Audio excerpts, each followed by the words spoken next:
I never thought my own daughter would erase me from her life, not just emotionally, but legally.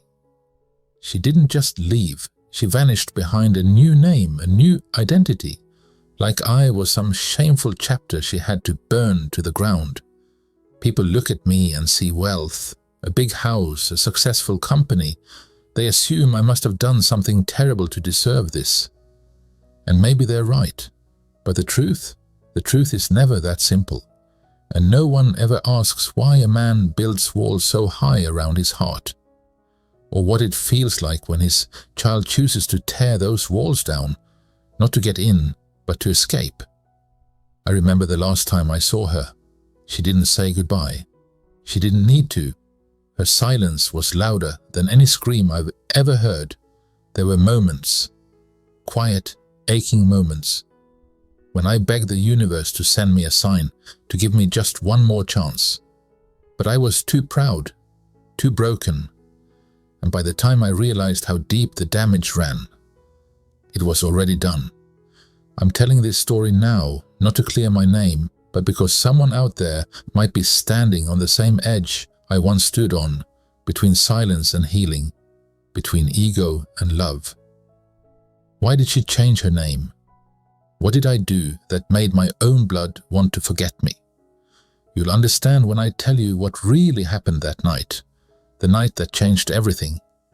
If this story moved you or made you reflect on your own relationships, please like this video, share your thoughts in the comments, and subscribe to the channel. Your support helps these stories reach hearts that need healing.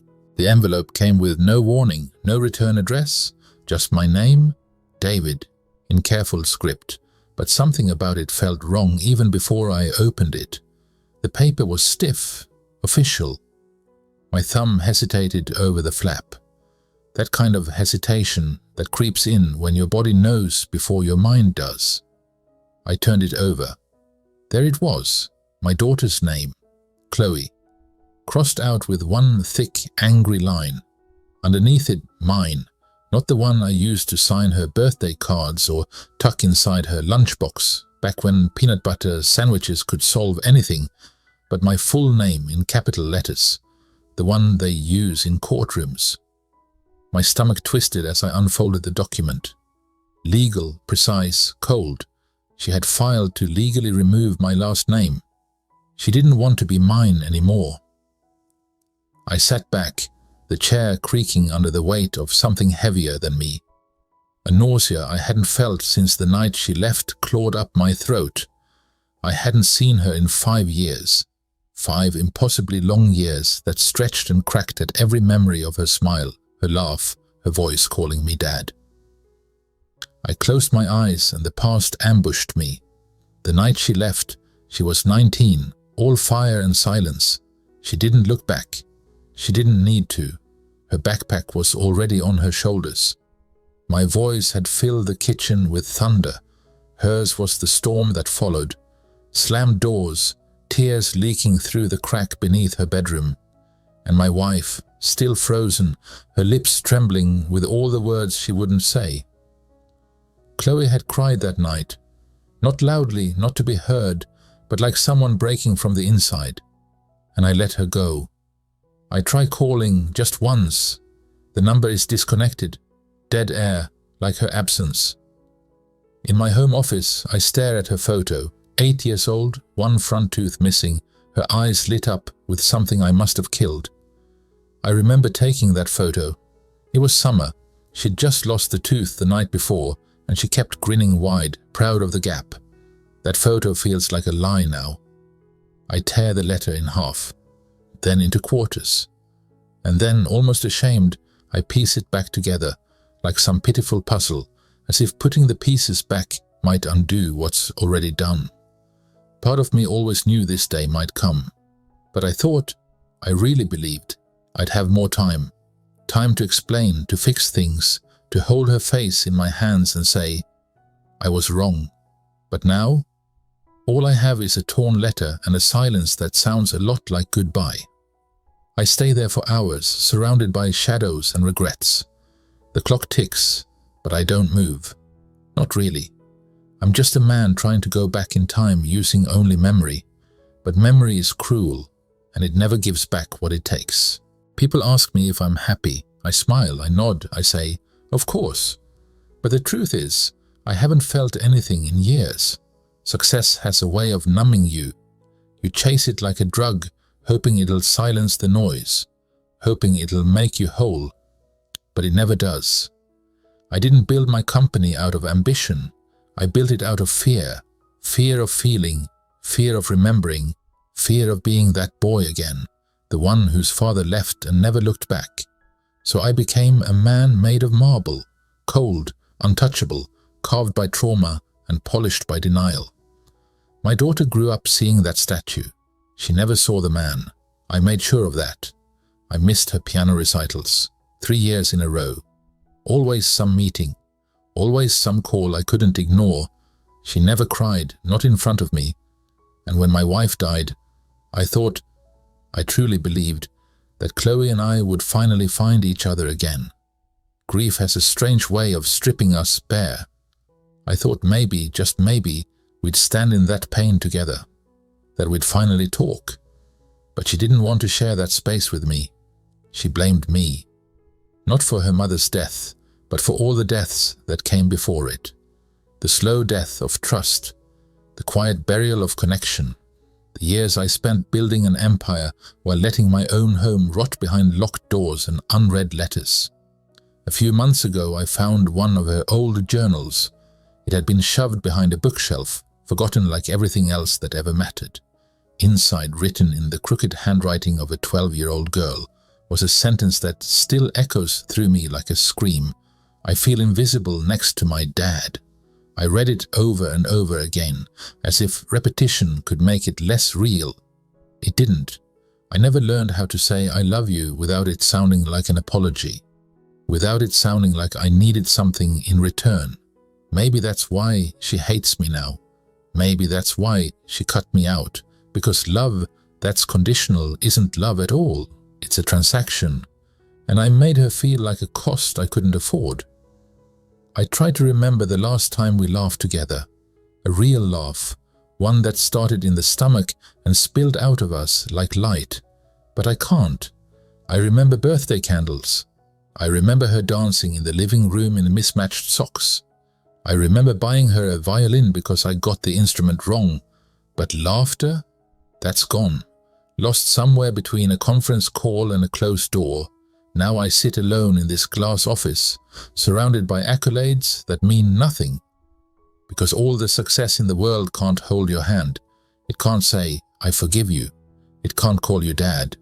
Only she could, and she doesn't anymore. The email came just after midnight. No subject line, no sender, just a link. I knew I shouldn't open it. Every headline about digital threats, every IT warning from the office, they all screamed in my head. But something in my gut said, this is different. This was personal. I clicked it. A video. Low resolution, time-stamped in the corner. June 14th, 2017. Her 12th birthday. The video starts mid-song, a shaky handheld shot of our living room back when it still looked like a home. The cake was a sloppy rainbow mess, her favorite. Balloons sagging, curling in the corners. And Chloe, she's sitting on the floor in a blue dress. Her hair is longer than I remember, tied up in a loose ponytail that kept falling over her eyes. She pushes it back without looking away from the door. She's smiling, but not really. It's the kind of smile that tries too hard, that bends under the weight of what it's hiding. The camera pans to the cake. The candles are lit, everyone's singing. But she isn't. She keeps looking at the door, like she's waiting. And then I hear the voice, the one that guts me. It's the babysitter. Is he coming? Chloe doesn't speak. She just shakes her head, slow, like she knew, like she always knew. The screen freezes there, her expression somewhere between resignation and something even worse. Disappointment, but the kind that's been growing roots for years. I didn't make it to her 12th birthday. There had been a last-minute meeting, something urgent, something that back then I told myself couldn't wait. But Chloe did. She waited. And now I'm crying for the first time in years, really crying. Not the single tear down the cheek, movie scene kind. No, this is messy, trembling, shoulder-shaking grief. I'm hunched over my laptop, fists clenched, chest burning, alone, in the dark. I try calling her aunt, but the number's been disconnected. I message an old neighbor. No reply. I scroll through social media, searching her name. Nothing. It's like she's vanished, or like she's hiding, and the whole world agreed to help her. I flip through photos of other fathers and daughters, smiling at amusement parks, dancing in kitchens, sitting at graduations. It's a self-inflicted torture I can't stop. And I hate them. I hate every single one, because they are there, and I'm not. At 3:21 a.m., I write her a letter, 3 pages. Every line a confession, every sentence a plea. I tell her I'm sorry, that I would undo everything if I could, that I was scared, selfish, stupid. I fold it, place it in an envelope, but I never send it, because what if it's too late? What if she's better without me? What if the silence is her answer? And then the question that gnaws at me like a slow, cruel leak. If I had been a different kind of father, would she still be here? I remember everything. Every sound, every breath, every damn second of that night. The front door creaked when I came in, old wood, tired hinges. My suitcase thudded against the floor, and the house smelled faintly of lavender and something burnt. It was quiet, too quiet, the kind of quiet that makes your skin itch. She was there, Chloe, sitting on the edge of the couch, knees pressed together, fists clenched in her lap. She looked small, like the little girl who used to wait by the window for me when I came home from business trips, bouncing on her toes, shrieking, "Daddy!" before I could even put down my keys. But she didn't bounce this time. She didn't smile, just stared at me like I was a stranger. "I need to talk to you," she said. Her voice was steady, but her eyes betrayed her. They were red-rimmed and swollen, like she'd been crying for hours, or days, maybe longer. "I just walked in," I said. "Can we not do this now? I'm exhausted." I can still hear the snap, like a branch cracking clean in half. She stood. Her voice rose. "I feel like I'm already dead to you." And God help me, I exploded, not because of her words, but because they were true. I told her she was dramatic, ungrateful, a child pretending to be a victim. I told her to grow up, that I had real problems, that she was making everything harder for everyone. I told her I didn't recognize her anymore, and maybe in some cowardly part of myself, I meant it. She stood there trembling, not with fear, but with something worse, disappointment. Then she ran. The door slammed so hard the picture frames on the hallway wall rattled. Maria, my wife, rushed toward the door, calling her name. "Let her go, Ed," I said, grabbing her wrist. "She's just being dramatic. She'll come back. She always comes back." But she didn't. Not that night, not the next. Not ever. I paced the house until 3 a.m., pretending I wasn't worried, pretending I was the one in control. I sat on her bed, touching the covers she hadn't bothered to make. I opened her dresser drawers, still filled with clothes she'd never come back for. She took only a backpack. A few things. Her phone, her silence. The house never sounded the same after that. Every time the wind shook the window panes, I thought it might be her. Every shadow outside became a possibility. Every phone call made my heart stutter. I told myself I didn't care. I told myself it was her choice. But the truth? I didn't just lose my daughter that night. I lost the last part of myself that believed I was a good man. And some nights, like this one, I still wake up hearing her footsteps heading toward the door. I beg her to stay. but she's already gone. The man slid the envelope across the table without a word. Worn leather coat, eyes that had seen too much. He didn't need to tell me what was inside. I hesitated again. Seems like that's all I do now. Hesitate, stall, breathe shallow. The photographs came out slowly, like a punishment. Chloe, older now, taller, hair shorter, dyed the kind of red that screams rebirth. In one, she's laughing. The kind of laugh that curls the corners of your eyes. She's with someone, co-worker maybe, or friend. Their bodies lean together like people who share secrets. Another shot, her holding a clipboard in front of a brick building. A non-profit, I think. New city, new job, new name. The detective clears his throat, but it's just background noise to the riot inside my chest. She looks happy. Radiantly, devastatingly happy. Free. And that ruins me, because it confirms what I feared most. She doesn't need me to be happy. I thank the detective. Pay him in cash. My hands tremble as I fold the photos back into their paper grave. The apartment feels even colder when I return. I try telling myself I did the best I could, that I loved her the way I knew how, that discipline wasn't cruelty, that my silence wasn't neglect. But that's a lie, and the worst part, I know it. Someone, well-meaning or cruel, I'm not sure, asked me yesterday, "Do you still love her?" As if love has an expiration date. As if I could just stop. The question hit me like a freight train. I didn't answer, not because I didn't know, but because saying yes out loud would make the ache permanent. I started writing again. Not stories, not reports, just her. Pages and pages of memories, regrets, things I wish I'd said when I still had the right to say them. A living letter to a ghost who isn't dead. I revisit the old places. The coffee shop we used to go to is a vape store now. Our favorite restaurant? Gone. Just a stretch of asphalt with oil stains and shopping carts. Time has erased us. I walk past our old park bench, the one by the lake. The wood is cracked. Someone carved a heart into the armrest. Not our initials, just strangers claiming space we used to own. At home, I stare into the bathroom mirror. What I see? Sunken eyes, a jaw I don't remember ever being this sharp. A man trying to stitch together a story where he's no longer the main character.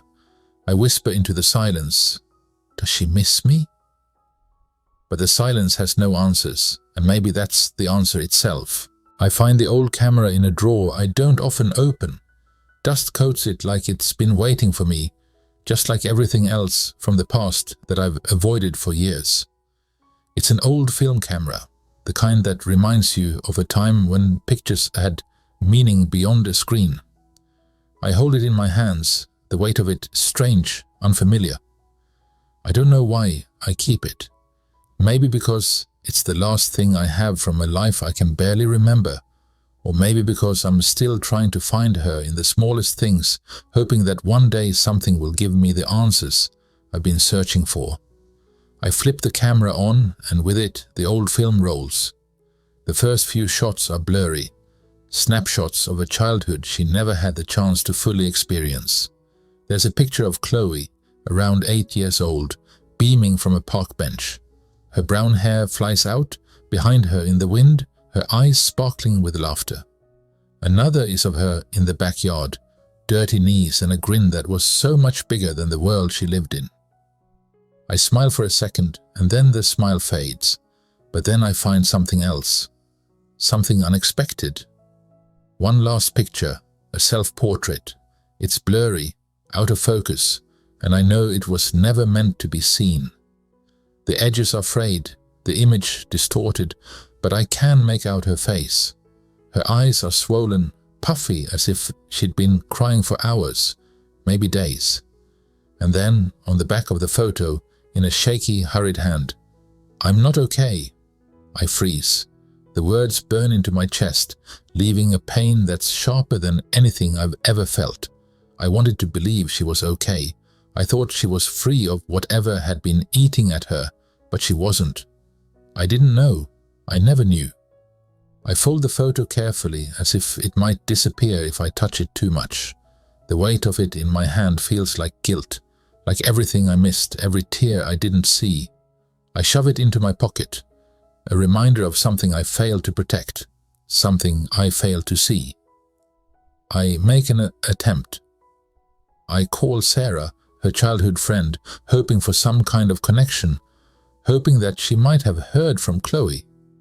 But when she picks up, her voice is cold, like she's speaking through a wall.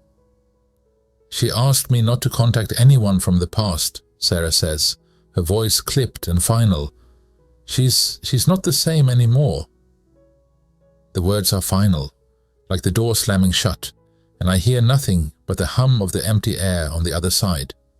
I try to swallow the lump in my throat, but it's like I'm choking on everything I never understood about my own daughter.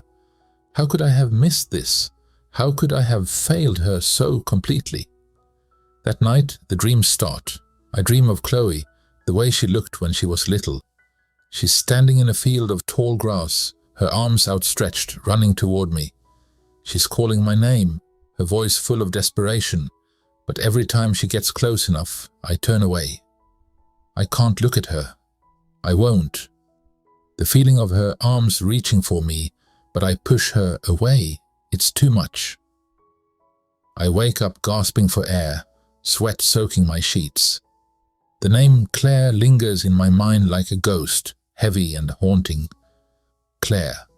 That's the name she chose for herself. Not Chloe. Claire. The name of a stranger. The name of someone I never really knew. I roll out of bed, my heart racing, the photo still clutched in my hand.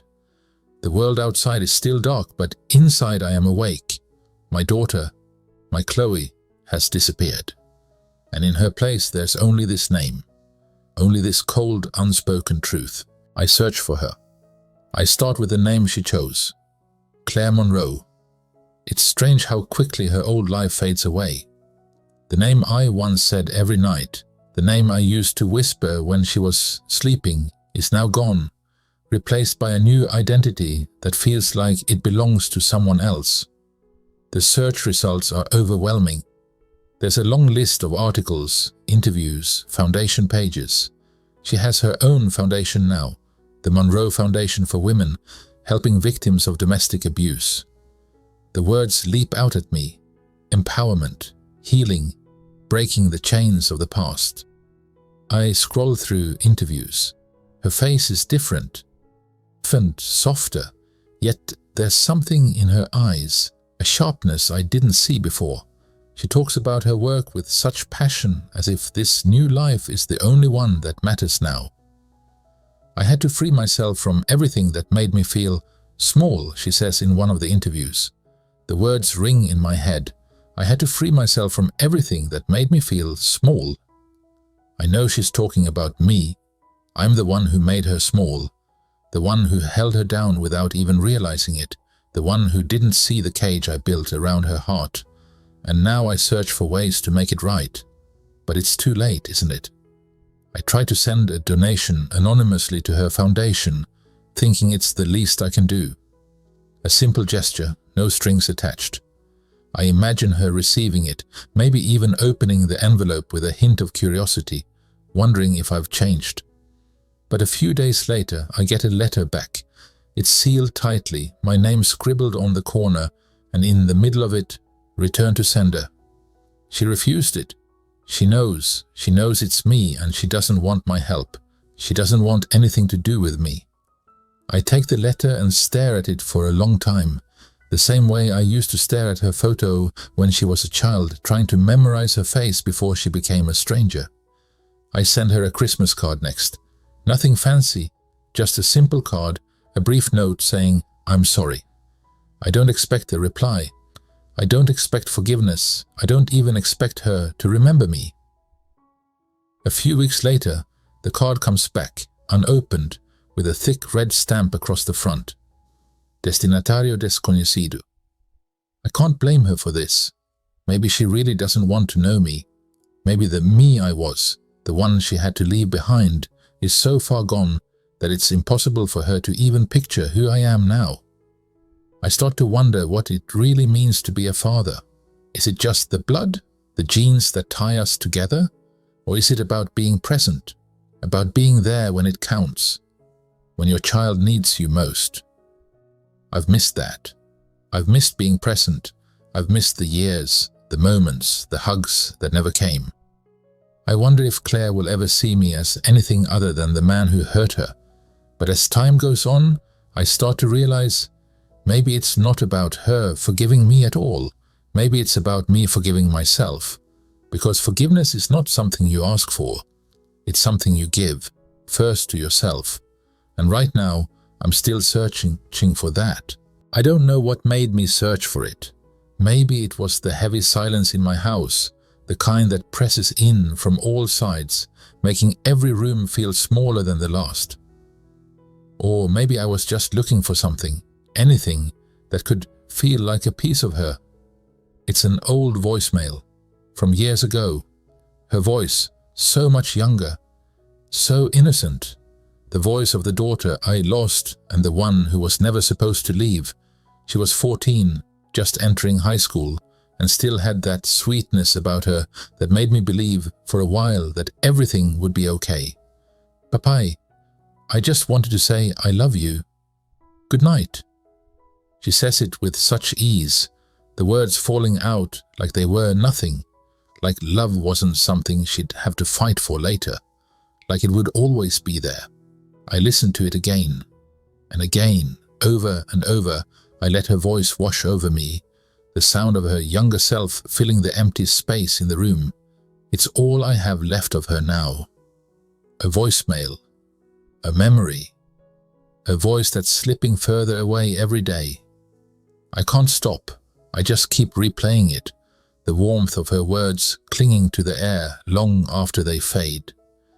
It feels like the last time she said she loved me before everything turned bitter, before her walls went up and I didn't know how to break them down. I write it all down, the story, the pain, the guilt, the regret. I don't hold anything back. There are no half-truths, no attempts at protecting anyone, especially myself. I tell the world everything I never said to her. I spill it all onto paper, hoping that somewhere, somehow, it might mean something. Maybe if I say it loud enough, if I write it with enough truth, it will find its way back to her. I try to publish it. Maybe if I let the world know, they'll understand. Maybe it will make sense to someone. A newspaper rejects it, says it's too personal. Too personal. How could it be too personal? It's the truth. It's my truth. But that doesn't seem to matter. One editor, he's kind, his voice soft as he speaks through the phone, says, "Maybe your daughter will read this one day." Maybe. But who am I kidding? I know better. She won't read it. She won't care. She's too far gone now. But I can't stop myself from holding on to the hope that maybe, just maybe, one day, she'll find her way back to me. I print a copy. I can't just leave it in limbo. I can't throw it away. I put it in a safe, a cold metal place where nothing can touch it, except for one thing, a note. For Claire, if she ever comes back. It's not much, not enough, but it's all I have left to give.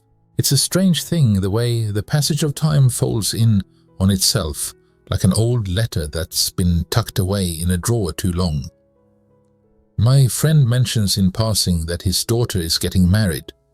He smiles when he says it, his eyes lit with pride and warmth. I try to smile back, but it feels like the muscles in my face are frozen, contorted into something that isn't me anymore. I'm sure it's going to be a beautiful day, I say, but the words come out hollow, like they've been reheated too many times. He doesn't notice. He doesn't know. How could he? I watch him leave the cafe, a picture of a life moving forward, the kind of life I can't seem to touch, no matter how much I stretch. My fingers brush against it, but there's no feeling. As I sip my coffee, the chatter of the cafe surrounds me. The hum of voices is constant, but I don't hear them. My eyes scan the room, lost, until they land on a woman. I freeze. Her face, her hair, the way she carries herself. It's Chloe. I know it is. It has to be. My heart jumps into my throat, so violently it almost chokes me. I stand up, my legs unsteady. But when I approach her, I see it's not her. It can't be. She's younger, different somehow. A stranger. But for those few seconds, when her face was just close enough, just familiar enough to twist my heart, I thought maybe, just maybe, everything would be all right. I sit back down. She's gone, and I'm still here, still a ghost in this cafe, chasing faces that never were hers. It's hard to breathe when your lungs are filled with everything you've lost, every moment that's slipping further away. I start therapy. It's not the kind of thing I ever thought I'd need or want. But here I am, sitting across from a woman who doesn't know me. She doesn't know the weight of the silence in my home, the kind that settles like dust in every corner of the rooms where I used to be a father, a husband. I don't know how to love without control, I tell her one morning. The words come out before I can stop them, raw and unpolished. She looks at me, but I can't read her face. Her eyes are calm, like the surface of a lake on a windless day. She doesn't say anything. She waits. It's the waiting that kills me. Her question comes next, simple and sharp. Do you want to be forgiven, or do you want to forgive yourself? I don't know how to answer. The question feels like a trap, like one of those mazes you can never escape no matter which way you turn. It's not forgiveness I need, I realize. It's something else. Something I don't even know how to name. One night I pick up a book that Claire wrote. She published it years ago, just before everything fell apart. It's a memoir, an exploration of the pain she lived through, the healing she never got to complete. The words hit me in waves. Her words, my words, all the things we never said but somehow always knew. And then there it is, a sentence that twists the knife in my chest. My father taught me what absence is. The words cut through me like nothing I've felt before. I want to scream. I want to call her, to tell her everything I've never been able to say, to apologize, to beg for forgiveness, but there's no answer. Not anymore. And for the first time in a long time, I realize the truth. Some things can never be undone. Some wounds stay open, no matter how hard you try to heal them. It's the quietest of mornings, and for the first time in what feels like forever, I wake up without the weight of expectation pressing down on me. It's my birthday, another year gone by, one that I can barely remember, marked only by the heaviness of regret. I go to the desk, where a letter waits. It's not much, just a final message to Chloe. The kind of letter you write when you realize that no matter how much you've tried to hold on, it's time to let go. I fold it carefully, seal the envelope, and take it to the mailbox. There's no dramatic moment, no last-minute change of heart. Just the sound of my boots crunching on the gravel as I walk down the driveway. An odd sense of peace falling over me as the letter slides into the metal box. I don't know if she will ever read it. I don't know if she'll even care. But in that moment, something inside of me unhooks, and I breathe for the first time in years. This is it. This is the end of a chapter I didn't know how to close. And the silence that follows, heavy, consuming, familiar, is my last act of love for her. Back inside, I don't feel the desperation to wait for something to change. There's no frantic checking the phone, no hopeful prayer for a message that might never come. I just wait, and I let go. It's easier now to accept that she's gone, not just physically, but emotionally. The grief is still there, a part of me that never really heals, but it's not suffocating anymore, not like it used to be. I go to the small cemetery just outside of town, where my wife rests in silence. The same place I've gone for years, only today it feels different. I set the flowers down on the stone, my hand trembling slightly. I speak aloud, but my words are for her and her alone. I failed. The admission stings, but it also releases something. The guilt I've been carrying for so long finally spills out, soaking into the earth beneath my feet. For once, I don't need to explain myself. I don't need forgiveness, because I've learned that some things can never be fixed. They simply are. I linger there for a moment longer than usual, but the wind brushes my face, and I know it's time to leave. As I turn to walk back to the car, there's a sudden shift in the air, like the world itself is holding its breath. When I arrive home, there's an envelope on the doorstep. No return address, just the familiar feel of the paper. I open it with trembling hands, already knowing what it will say. I read it. Those 3 words hit me harder than I expected, like a wave crashing against the shore of my soul. I take a deep breath. The silence still hangs in the air, but somehow it doesn't feel as suffocating. Maybe, just maybe, she's still out there. Maybe, just maybe, she's closer than I thought. But for now, the weight is lighter. I've let go, and somehow that feels like the beginning of something new. If this story touched something deep in you, share your thoughts in the comments. Like this video, if you believe healing is possible even after silence. And don't forget to subscribe. Every story has a heart that still wants to be heard.